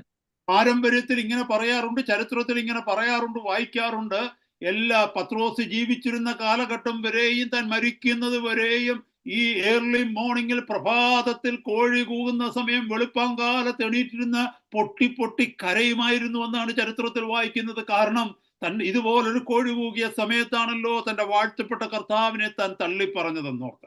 इतिहास में ये बताया गया है कि पतरस अपनी पूरी जिंदगी भर सुबह सुबह भोर के समय जब भी मुर्गा बांग देता था वो उठकर फूट फूट कर रोया करता था, क्योंकि ऐसे ही एक मुर्गे के बांग देने के समय उसने अपने प्रिय प्रभु का 3 बार इनकार किया था. സഹോദര സഹോദരി, നമ്മൾ ചെയ്ത പാപത്തെ ഓർത്ത് നമുക്ക് എത്ര പ്രാവശ്യം നമുക്ക് എത്ര പേർക്ക് ഉറക്കെ നിലവിളിക്കുവാൻ കഴിയും? मेरे भाइयों और बहनों, हमारी जिंदगी में हमसे जो पाप हुए हैं उन पापों को याद कर करके हम में से कितने लोग कितनी बार जोर जोर से प्रभु के सामने रो सकते हैं. നാം ഇരിക്കുന്നിടത്ത് ഇരുന്നു കൊണ്ട് കഴിഞ്ഞ നാളുകളിലേക്കൊന്ന് തിരിഞ്ഞു നോക്കിക്കേ, കഴിഞ്ഞ വർഷങ്ങളിലേക്കൊന്ന് തിരിഞ്ഞു നോക്കിക്കേ. നമ്മുടെ വാക്കുകൾ കൊണ്ട്, നമ്മുടെ പ്രവർത്തികൾ കൊണ്ട്, നമ്മുടെ ചിന്തകൾ കൊണ്ട്, നമ്മുടെ ഇടപെടലുകൾ കൊണ്ട് കർത്താവിന്റെ ഹൃദയത്തെ ദുഃഖിപ്പിച്ച, ദൈവത്തിന്റെ സഭയെ വേദനിപ്പിച്ച, ദൈവദാസീദാസന്മാരെ വേദനിപ്പിച്ച, കൂട്ടുദൈവദാസന്മാരെ വേദനിപ്പിച്ച എത്ര എത്ര എത്ര അനുഭവങ്ങൾ നമ്മുടെ ജീവിതത്തിൽ ഉണ്ടായിട്ടുണ്ട്. अपनी जगह पर बैठे बैठे अपने पिछले दिनों की ओर एक बार मुड़कर आप सोच के देखिएगा. हमारी सोच के द्वारा, हमारे देखने के द्वारा, हमारे बोलने के द्वारा, हमारे व्यवहार के द्वारा हमने प्रभु को दर्द पहुंचाने वाली, परमेश्वर की कलीसिया को दर्द पहुंचाने वाली, संगीत दासों को दर्द पहुंचाने वाली, परमेश्वर के लोगों को दर्द पहुंचाने वाली कितनी बातें, कितने पाप हमने किए हैं. നമുക്കറിയാം പത്രോസ് കർത്താവിനെ തള്ളി പറഞ്ഞത് കർത്താവ് ക്ഷമിച്ചു. പത്രോസിന്റെ മേൽ ആ പാപം വന്നില്ല, ക്ഷമിച്ചു. പക്ഷേ കർത്താവ് ക്ഷമിച്ചിട്ട് പോലും താൻ ജീവിച്ചിരിക്കുന്നിടത്തോളം കാലം താൻ ചെയ്ത തെറ്റിനെ ഓർത്ത് വീണ്ടും വീണ്ടും കരയുന്ന പത്രോസിനെ കാണുന്നു. हम जानते हैं कि पतरस को प्रभु ने क्षमा कर दिया, उसके पाप को प्रभु ने क्षमा कर दिया, उसका पाप उस पर नहीं पड़ा, और फिर भी अपने उस पाप को याद कर करके एक पतरस को हम बार बार रोते हुए देखते हैं.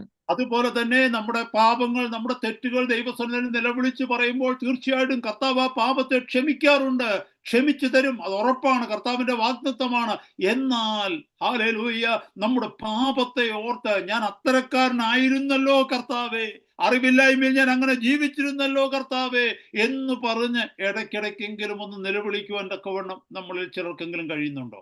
इसी तरह से जब हम अपने पाप के बारे में मन फिराते हैं, प्रभु के सामने रोते हैं, बिलखते हैं, तो उसने वायदा दिया है कि वो हमें माफ करता है. ये पूरे भरोसे के साथ हम मानते हैं कि उसने माफ कर दिया है, पर फिर भी ये सोचकर कि प्रभु मैं कैसा था और प्रभु तूने मुझे माफ किया, उस अज्ञानता के दिनों में प्रभु मुझसे वो पाप हुआ, उसको सोचकर क्या हम कभी फिर रो पाते हैं? उसके सामने फिर से क्या हम विलाप कर पाते हैं? സഹോദരങ്ങളെ, ദൈവത്തിന്റെ തിരുവചനം നമ്മൾ വായിക്കുമ്പോൾ, നാം കേൾക്കുമ്പോൾ, നാം പഠിക്കുമ്പോൾ പാപം എന്താണെന്നുള്ള ബോധ്യം നമ്മുടെ ജീവിതത്തിൽ വരുന്നുണ്ട്. എന്നാൽ ആ പാപത്തിന്റെ സ്വഭാവം നമ്മളിലേക്ക് വരുമ്പോൾ, കർത്താവിന്റെ പ്രമാണങ്ങൾ നമ്മൾ ലംഘിക്കുമ്പോൾ, അരുതാത്ത വാക്കുകൾ നമ്മൾ സംസാരിക്കുമ്പോൾ, അരുതാത്ത നോട്ടം നോക്കുമ്പോൾ, അത് പാപമാണെന്നറിഞ്ഞ്, ദൈവത്തോടുള്ള ലംഘനമാണെന്നറിഞ്ഞ് നമ്മൾ നിലവിളിക്കാറുണ്ടോ? ബസ്സിലിരുന്ന് നിലവിളിക്കാറുണ്ടോ? വീട്ടിലിരുന്ന് നിലവിളിക്കാറുണ്ടോ? യാത്രകളിൽ നിലവിളിക്കാറുണ്ടോ? രാത്രിയിൽ എഴുന്നേറ്റ് നിലവിളിക്കാറുണ്ടോ? ആ സ്വഭാവം നമ്മുടെ ജീവിതത്തിലുണ്ടോ? ദൈവവചനം പറയുന്നു, ദുഃഖിക്കുന്നവർ ഭാഗ്യവാന്മാർ, അവർക്ക് ആശ്വാസം ലഭിക്കും. भाइयों, जब हम परमेश्वर के वचन को पढ़ते हैं, सीखते हैं, सुनते हैं, तो हमें पाप का पता चलता है, पाप का बोध हमें वचन करवाता है। लेकिन जब हमारे देखने, सुनने, बोलने में जब हम कुछ गंदा बोलते हैं, गलत देखते हैं, गलत सुनते हैं, गलत व्यवहार करते हैं, तो क्या हम उसके बाद अपने घर में बैठकर रोते हैं? क्या हमारी यात्राओं में हम रोते हैं? क्या रात को हम उठकर रोते हैं? क्या ऐसी आदत हमारी जिंदगी में है? എനിക്കറിയാം, ചില ദൈവദാസന്മാരെ കുറിച്ച് അറിയാം, വീട്ടിലിരുന്ന് കരഞ്ഞാൽ കുഞ്ഞുങ്ങൾ കേൾക്കും, ഭാര്യ കേൾക്കും, എന്തിനാണെന്ന് ചോദിക്കാതിരിക്കാൻ തക്കവണ്ണം വീടിന്റെ പുറത്ത് പോയി ആരും അറിയാതെ ദൈവസന്നിധി കരയുന്ന ചില ദൈവദാസന്മാരെ കുറിച്ചും ദൈവദാസിമാരെ കുറിച്ചും ഞാൻ വായിച്ചിട്ടുണ്ട്. मैं कुछ ऐसे परमेश्वर के दासों को, दासियों के बारे में मैंने पढ़ा है, मैं जानता हूं कि वो घर में ये सोचकर नहीं रोते कि पत्नी पूछेगी या पति या बच्चे पूछेंगे कि किस बात के लिए रो रहे हो, इसलिए वो घर से अलग जाकर एकांत में, किसी को भी पता नहीं चलता, वो प्रभु के सामने बिलक बिलक कर रोते हैं। എന്നെ കേൾക്കുന്ന സഹോദര സഹോദരി, ഭാര്യ ഭർത്തൃ ബന്ധത്തിൽ ഭാര്യയെ വേദനിപ്പിക്കുന്ന ചില വാക്കുകൾ നിന്റെ വായിൽ നിന്ന് വന്നു വീണാൽ അത് ഭാര്യയെ മാത്രമല്ല വേദനിപ്പിക്കുന്നത്, നിന്റെ കർത്താവിനെ വേദനിപ്പിക്കുന്നതാണ്. അതുപോലെ ഭർത്താവിനെ വേദനിപ്പിക്കുന്ന വാക്കുകൾ ഭാര്യയെ, സഹോദരി, നിന്റെ വായിൽ നിന്ന് വീഴുമ്പോൾ നിന്റെ ഭർത്താവിനെ മാത്രമല്ല നീ വേദനിപ്പിക്കുന്നത്, നിന്റെ കർത്താവിനെയാണ് നീ വേദനിപ്പിക്കുന്നത്. അത് ഓർത്ത് നിനക്ക് നിലവിളിക്കാൻ കഴിയുന്നുണ്ടോ? भाइयों और बहनों, पति पत्नी के रिश्ते में जब पति पत्नी को चोट पहुंचाने वाली कोई बात कहता है, तो सिर्फ वो पत्नी को ही चोट नहीं पहुंचाता, वो प्रभु को भी चोट पहुंचाता। उसी तरह से पत्नी जब पति को चोट पहुंचाने वाली कोई बात बोलती है, तो वो सिर्फ पति को ही नहीं, प्रभु को भी चोट पहुंचाती है। तो उस प्रभु को चोट पहुंचाने वाली बात के बारे में क्या कभी आप रोते हैं, शोक करते हैं? ദൈവസഭയുമായിട്ടുള്ള ബന്ധത്തിൽ നോക്കുമ്പോൾ, നമ്മുടെ സഹോദരി സഹോദരന്മാരുമായിട്ടുള്ള ബന്ധത്തിൽ നമ്മുടെ നോട്ടങ്ങൾ കൊണ്ട്, നമ്മുടെ വാക്കുകൾ കൊണ്ട്, നമ്മുടെ പ്രതികരണങ്ങൾ കൊണ്ട് അവരെ വേദനിപ്പിക്കുമ്പോൾ, ദൈവത്തിലുള്ള ദാസന്മാരെ ദാസിമാരെ വേദനിപ്പിക്കുമ്പോൾ, സഹോദരങ്ങളെ, നിങ്ങൾ മനുഷ്യരോടല്ല പാപം ചെയ്യുന്നത്, അത്യുന്നതനായ ദൈവത്തിന്റെ ഹൃദയമാണ് വേദനിപ്പിക്കുന്നത്. അത് ഓർത്ത് നിങ്ങൾ ക്ഷമ പറഞ്ഞേക്കാം. പക്ഷെ എന്നിൽ നിന്ന് അങ്ങനെ വന്നുപോയല്ലോ ഒന്ന് ഓർത്ത് നിലവിളിക്കുവാൻ നിങ്ങൾക്ക് ഈ നാളുകളിൽ കഴിയുന്നുണ്ടോ? भाइयों और बहनों के आपसे रिश्ते में जब आप भाइयों को, बहनों को चोट पहुंचाते हैं, परमेश्वर के दासों को, दासियों को जब आप चोट पहुंचाते हैं, तो आप उनको नहीं, सर्वोच्च परमेश्वर को आप चोट पहुंचाते हैं। और हो सकता है उसके बारे में आप माफी भी मांग लें, पर क्या कभी ये सोचकर आप रोते हैं कि मुझसे ऐसा हो गया? അതുപോലെ തന്നെ നമ്മുടെ സഭയിലുള്ള സഹോദരന്മാരെ കുറിച്ച്, അവരുടെ മക്കളെ കുറിച്ച് ആരെങ്കിലും അരുതാത്തത് എന്തെങ്കിലും പറയുമ്പോൾ, അവർക്ക് വന്നുപോയ വീഴ്ചകളെ കുറിച്ച് നമ്മൾ കേൾക്കുമ്പോൾ, നമ്മൾ ഉള്ളിന്റെ ഉള്ളിൽ സന്തോഷിച്ചിട്ട്, അവർക്ക് അങ്ങനെ വരണമെന്ന് പറഞ്ഞിട്ട് സന്തോഷിച്ചിട്ട്, നിങ്ങൾ ഇത് വാക്ക് 4 പേരോട് വിളിച്ചു പറയുന്ന സ്വഭാവം നിങ്ങൾക്കുണ്ടോ? ഉണ്ട് എങ്കിൽ നിങ്ങൾ നിലവിളിക്കണം, അനുദപിക്കണം. കാരണം നിങ്ങൾ മുറിപ്പെടുത്തുന്നത് കർത്താവിന്റെ ഹൃദയത്തെയാണ്. इसी तरह से कलीसिया के किसी भाई के बारे में, उनके बच्चों के बारे में अगर आप कुछ गलत आपको पता चलता है और आप अपने मन में कहते हैं कि हाँ, उसके साथ तो ऐसा ही होना चाहिए था, और इस खुशी में आप 3-4 और लोगों तक उस खबर को पहुंचाने वाले व्यक्ति हैं, अगर ऐसी आदत आपकी है, तो आपको आज रोना है, आपको प्रभु के सामने मन फिराना है, क्योंकि आप उनको नहीं, प्रभु के दिल को चोट पहुंचा रहे हैं। മറ്റുള്ളവരുടെ വീഴ്ചകളെ കേട്ട് അത് 4 പേരെ അറിയിക്കുന്ന നമ്മൾ സ്വയം ഒന്ന് ചിന്തിക്കേണ്ടത് ഇതാണ്: നമ്മുടെ മോൾക്കാണ്, നമ്മുടെ മോനാണ് ആ വീഴ്ച പറ്റിയെങ്കിൽ നമ്മൾ വേറെ ആരോടെങ്കിലും വിളിച്ചു പറയാറുണ്ടോ? അത് किसी दूसरे के पाप में गिरने के की खबर को अगर दूसरों तक पहुंचाने की आदत आपकी है, तो आप सोच कर देखिएगा, अगर ऐसा मेरे बेटे के साथ में, मेरी बेटी के साथ में होता, तो क्या मैं किसी और को बताता? ഭാര്യ ഭർത്താവിനോട് പറയും, നമ്മുടെ മോന് വന്ന അബദ്ധം ആരോടും പറയണ്ട, നമ്മൾ രണ്ടും മാത്രം അറിഞ്ഞാൽ മതി. ഭാര്യ ഭർത്താവിനോട് പറയും, നമ്മുടെ മോൾക്ക് വന്ന കുഴപ്പം ആരും അറിയണ്ട, നമ്മൾ മാത്രം അറിഞ്ഞാൽ മതി എന്ന് പറഞ്ഞ് നമ്മുടെ ഉള്ളിൽ തന്നെ അത് രഹസ്യമായി വെച്ച് ദൈവസന്നിധിയിൽ കണ്ണുനീരൊടുക്കത്തില്ലേ? എന്തുകൊണ്ട് നമ്മുടെ സഹോദരങ്ങളുടെ ജീവിതത്തിൽ, സഭയിലുള്ള മറ്റു സഹോദരിമാരുടെ ജീവിതത്തിൽ, കുഞ്ഞുങ്ങളുടെ ജീവിതത്തിൽ ഈ വീഴ്ച വരുമ്പോൾ ഈ ചിന്ത എന്തുകൊണ്ട് നമ്മുടെ ജീവിതത്തിൽ വരുന്നില്ല? पति पत्नी से कहता है, हमारे बेटे की जिंदगी में जो गलती हुई है, जो पाप हुआ, उसको हमें किसी को नहीं बताना है। पत्नी पति से कहती है, हमारी बेटी से जो गलती या पाप हुआ, उसको हमें किसी को पता नहीं लगने देना है। और क्या आप उसके बारे में सिर्फ अपने अंदर ही उस बात को रखकर प्रभु के सामने रोते बिलखते नहीं है? अगर खुद की बात के बारे में हम ऐसा करते हैं, तो फिर जब कलीसिया में किसी भाई के साथ किसी परिवार के साथ में ऐसा होता है, जब उनमें से कोई पाप में गिरता है, गलती करता है, तो फिर हम उनकी बात को दूसरों तक कैसे पहुंचा सकते हैं, कैसे उसकी खुशी मना सकते हैं।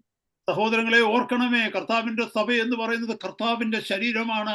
നമ്മൾ എല്ലാവരും അങ്ങോട്ടും ഇങ്ങോട്ടും 1 കൊരിന്ത്യർ 12 പഠിക്കുന്നുണ്ട്. ശരീരം എന്ന് പറയുന്നത്, ദൈവത്തിന്റെ സഭ എന്ന് പറയുന്നത് കർത്താവിന്റെ ശരീരമാണ്.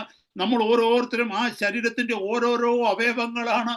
എന്റെ ഇടത്തും വലത്തും മുമ്പിലും പുറകിലും ഇരിക്കുന്ന സഹോദരങ്ങൾ എന്ന് പറയുന്നത് കർത്താവിന്റെ ശരീരത്തിന്റെ ഭാഗമായിരിക്കുന്നത് കൊണ്ട് ഏതെങ്കിലും ശരീരത്തിന്റെ ഒരു ഭാഗം വേദനിച്ചാൽ അത് കർത്താവിനാണ് വേദനിക്കുന്നത്. അത് നാം എപ്പോഴും തിരിച്ചറിഞ്ഞിരിക്കണം. परमेश्वर की जनों, हमें हमेशा इस बात को याद रखना है कि हम मसीह की देह के अंग हैं। 1 कुरिन्थियों 12वां अध्याय में बताता है कि हम मसीह की देह हैं, कलीसिया मसीह की देह है, और कलीसिया में मेरे आगे पीछे दाएं बाएं जो भी बैठे हैं वो मसीह की देह के एक एक अंग है। इसलिए उनमें से कोई अगर दर्द किसी को होता है, चोट पहुंचती है, तो इसका मतलब उनको नहीं, प्रभु को चोट पहुंचती है, प्रभु को दर्द होता है। ഞാനൊരു കാര്യം ചോദിക്കട്ടെ, നമുക്ക് 4 മക്കളുണ്ടെന്ന് കരുതിക്കേ.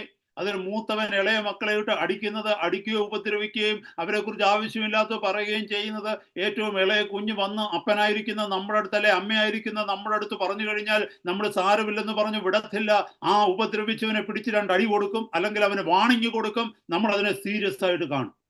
मान लो हमारे 4 बच्चे हैं और उनमें से बड़े वाला बाकी तीनों से मारपीट करता है, उनके बारे में गलत बोलता है, और ये बात छोटे वाला, सबसे छोटे वाला आकर अपने माँ बाप को बताए, तो हम ये तो नहीं कहेंगे कि चलो कोई बात नहीं, चुप रहे। हम क्या करेंगे, उस जो मारपीट करता है, जो गलत बोलता है, उसको हम समझाएंगे, उसको चेतावनी देंगे।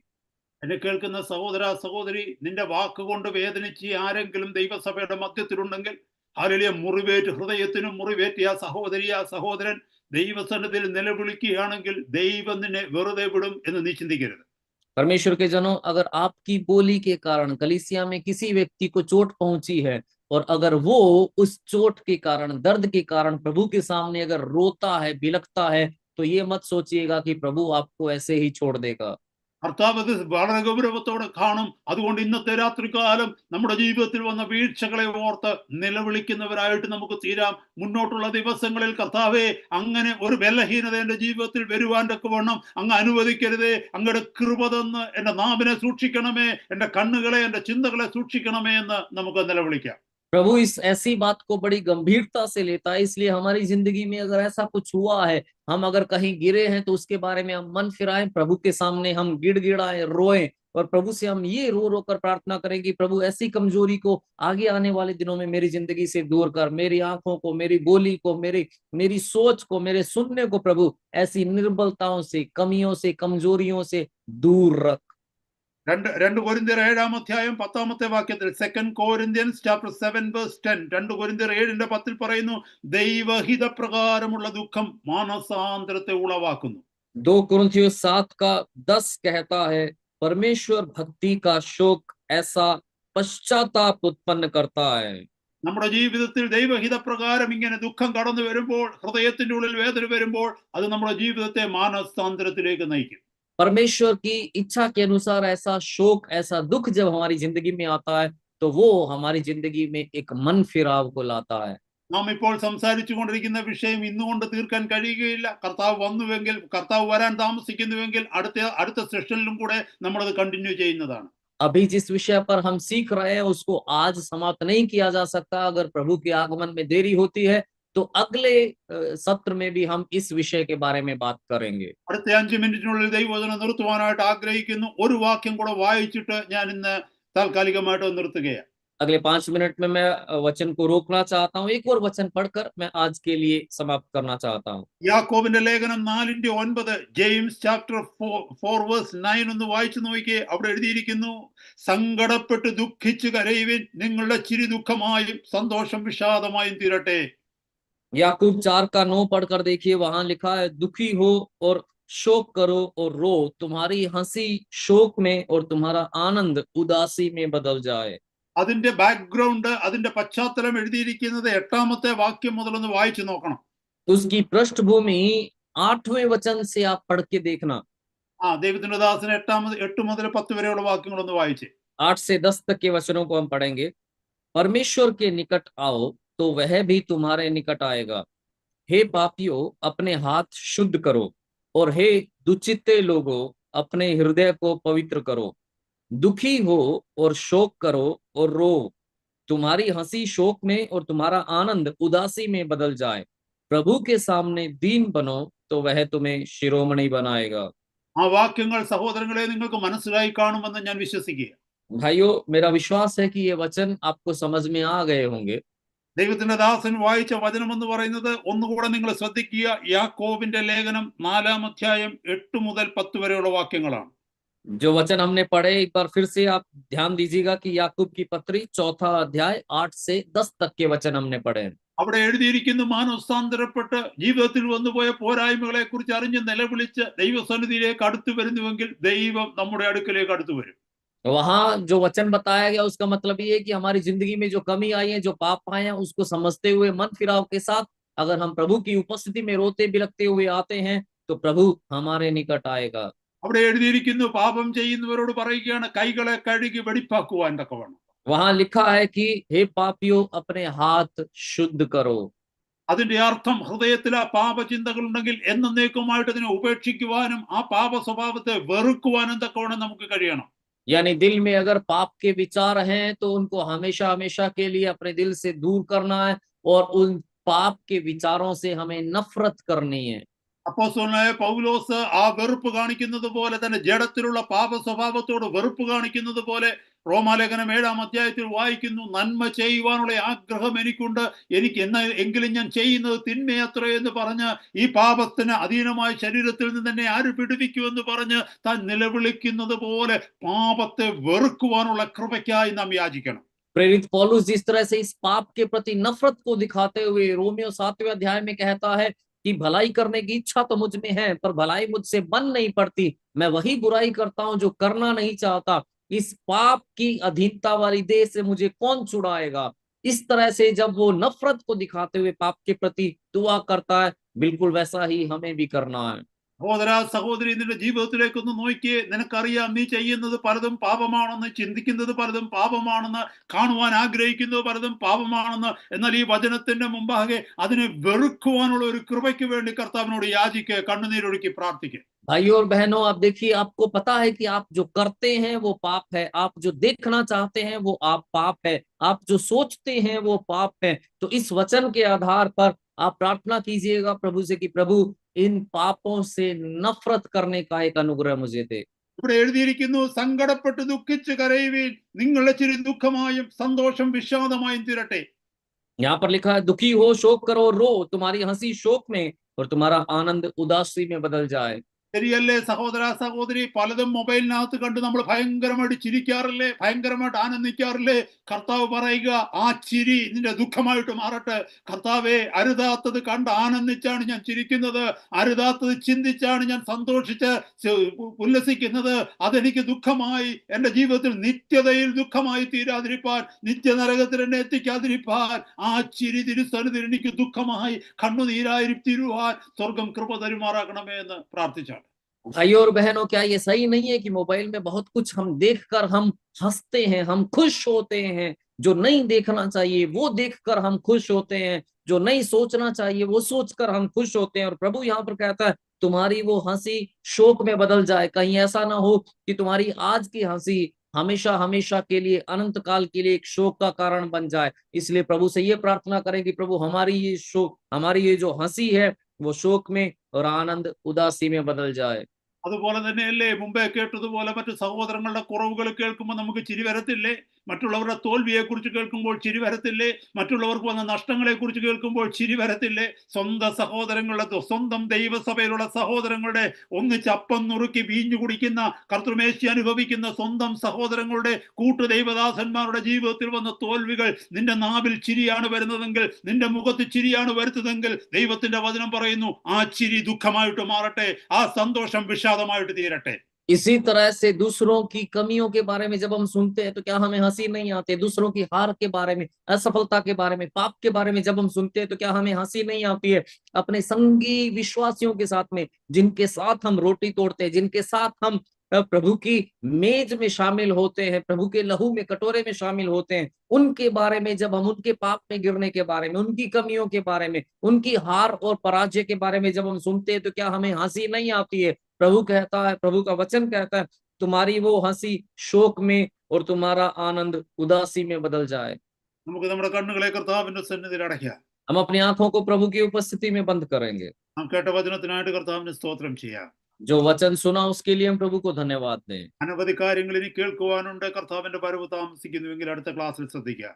प्रभु के आगमन में अगर देरी हो तो बाकी और बहुत कुछ भी बताना है, उसे अगली क्लास में हम देखेंगे। നാം കേട്ട വചനം ദുഃഖിക്കുന്നവർ ഭാഗ്യവാന്മാർ, അവർക്ക് ആശ്വാസം ലഭിക്കും. हमने जो वचन सुना वो ये है, धन्य है वे जो शोक करते हैं क्योंकि वे शांति पाएंगे। നമ്മുടെ കുറവുകളെ ഓർത്ത് ദുഃഖിക്കുന്നുവെങ്കിൽ, പാപ സ്വഭാവങ്ങളെ ഓർത്ത് ദുഃഖിക്കുന്നുവെങ്കിൽ നിത്യതയിൽ നമ്മൾ ആശ്വാസം പ്രാപിക്കും. अगर हम अपनी कमियों के बारे में शोकित होते हैं, अगर हमारी पाप की आदतों के बारे में हम शोकित होते हैं, तो अनंत जीवन में हम आनंद पाएंगे। ഈ ഭൂമിയിൽ തന്നെ കർത്താവ് സ്വസ്ഥത തന്ന് നമ്മെ അനുഗ്രഹിക്കും. इस धरती पर भी प्रभु अपनी शांति देकर हमें आशीष देगा। അനേകർക്ക് അനുഗ്രഹമായി നമ്മുടെ ജീവിതങ്ങളെ കർത്താവ് മാറ്റും. हमारी जिंदगियों को प्रभु बहुतों के लिए एक आशीष बनाएगा। ശ്രേഷ്ഠമേറിയ ശുശ്രൂഷകളെ നമ്മളെ ഏൽപ്പിച്ച് അനേകർക്ക് അനുഗ്രഹമായി ദൈവസഭയ്ക്കും ദൈവരാജ്യത്തിനും അനുഗ്രഹമാക്കി നമ്മളെ മാറ്റും. उत्तम सेवकाइयां हमें देकर बहुत से लोगों के लिए, कलीसिया के लिए, परमेश्वर के राज्य के लिए हमें एक आशीष बनाएगा। കർത്താവിന്റെ വചനത്തിന്റെ മുമ്പിൽ നമുക്ക് വിറയ്ക്കാം. प्रभु के वचन के सामने हम थरथराएं। കർത്താവേ, പരിശുദ്ധനാഥ, തന്ന വചനത്തിനായിട്ട് സ്തോത്രം ചെയ്യുന്നു. അടിയങ്ങൾക്ക് അങ്ങയുടെ വചനത്തെ ശുശ്രൂഷിപ്പാൻ വീണ്ടും ഒരു അവസരം തന്നതിനായിട്ട് സ്തോത്രം.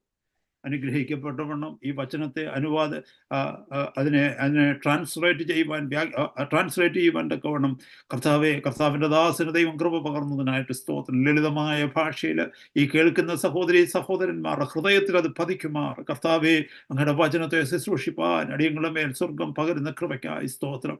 ഈ വചനം ഒന്നും നഷ്ടപ്പെട്ടു പോകാതെ കേൾവിക്കാരുടെ ഹൃദയത്തിൻ്റെ ഉള്ളിലേക്ക് ഇറങ്ങിച്ചെന്ന് ആ കുടുംബങ്ങൾക്ക്, വ്യക്തികൾക്ക്, സഭയ്ക്ക് വിടുതലായി തീരുവാൻ സ്വർഗം സഹായിക്കണമെന്ന് പ്രാർത്ഥിക്കുന്നു. സകലത്തിലും അങ്ങയുടെ പരിശുദ്ധ നാമത്തെ അങ്ങ് മഹിമപ്പെടുത്തണമെന്ന് പ്രാർത്ഥിക്കുന്നു. അടിയനോടുകൂടെ ശുശ്രൂഷ ചെയ്യുന്ന അങ്ങയുടെ ദാസനെയും ശുശ്രൂഷകളെയും കുടുംബത്തെയും ഓർത്ത് പ്രാർത്ഥിക്കുന്നു. സമൃദ്ധിയായി അനുഗ്രഹിക്കണമേ, ദൈവകൃപയിൽ കാത്തു സൂക്ഷിക്കണമെന്ന് പ്രാർത്ഥിക്കുന്നു. പ്രാർത്ഥന കേട്ട കൃപയ്ക്കായി സ്തോത്രം. യേശു കർത്താവിന്റെ പരിശുദ്ധ നാമത്തിൽ തന്നെ ആമേൻ. കർത്താവിന്റെ ദാസൻ പ്രാർത്ഥിച്ച് ആശീർവാദം പറഞ്ഞ് കൂട്ടായ്മ അവസാനിപ്പിച്ചു. आइए हम प्रार्थना करेंगे। प्रभु हम आपका धन्यवाद करते हैं इस अच्छे समय के लिए। प्रभु आपके सामर्थी वचन के लिए हम आपका धन्यवाद करते हैं। प्रभु जी एक बार फिर से परमेश्वर आपका जीवित कलाम हमारे परमेश्वर पास पहुंचा। प्रभु हम आपका धन्यवाद करते हैं प्रभु कि आप हमसे प्रेम करते हैं, इसीलिए प्रभु ये वचन परमेश्वर हमारे पास में आप भेज रहे हैं। प्रभु अपने दासों को आप परमेश्वर हमारे सामने लाते हैं। प्रभु अपने दास को प्रभु आपने बड़ी सामर्थ्य के साथ में हमारे बीच में इस्तेमाल किया, हम आपका धन्यवाद करते हैं। प्रभु आपके दास को, उनके परिवार को, उनकी सेवकाई को, उनके नौकरी, परमेश्वर सब कुछ हम आपके हाथों में समर्पित करते हैं। उन्हें अपने लहू के तले छिपा के रख, और भी अधिक अपने अनुग्रह से, अपनी सामर्थ्य से, अपने परमेश्वर प्रकाशनों से भर, कि आने वाले दिनों में और भी बहुतों के लिए, खासतौर से हम सब के लिए प्रभु एक बड़ी वो आशीष का कारण बनने पाए। आए हुए सारे आपके दास दासियों को, आपके सारे परमेश्वर बच्चों को हम आपके हाथों में समर्पित करते हैं। प्रभु ये वचन हमारी जिंदगी में एक बड़ी आशीष का कारण बनने पाए, कि धन्य है वे जो शोक करते हैं क्योंकि वे शांति पाएंगे। प्रभु हम पाप के बारे में सोचकर, प्रभु हमसे जो गलतियां हुई हैं, हमसे जो अपराध हुए हैं, हमने जो आपको चोट पहुंचाई है, हमने जो कलीसिया को चोट पहुंचाई है, हमने जो प्रभु आपकी देह को चोट पहुंचाई है, उसके बारे में हम सोच कर प्रभु हम शोकित हों, हम परमेश्वर आपके सामने रोएं, हम आपके सामने गिड़गिड़ाने वाले, मन फिराने वाले बनने पाए, ताकि आपकी दिलासा हमें मिले, इस दुनिया में आपकी शांति को हम पाएं, और इस दुनिया के बाद अनंत जीवन का आनंद हम पाएं। प्रभु जी ऐसी एक जिंदगी जीने का अनुग्रह हम में से और एक को दे प्रभु, हम प्रार्थना करते हैं। हम दूसरों की कमी के खुद को देखकर, उनकी हार को, उनकी पराजय को, असफलताओं को देखकर प्रभु हंसने वाले नहीं प्रभु परमेश्वर, बल्कि उनका बोझ उठाने वाले बनने पाए। आपके हाथों में हम समर्पित करते हैं। धन्यवाद देते हैं प्रभु आपके धन्य वचन के लिए, प्रभु सामर्थी वचन के लिए धन्यवाद। सारी बातों के लिए हम आपका धन्यवाद करते हैं प्रभु। सारा आदर, सारी महिमा हम आपके नाम को समर्पित करते हुए प्रभु यीशु मसीह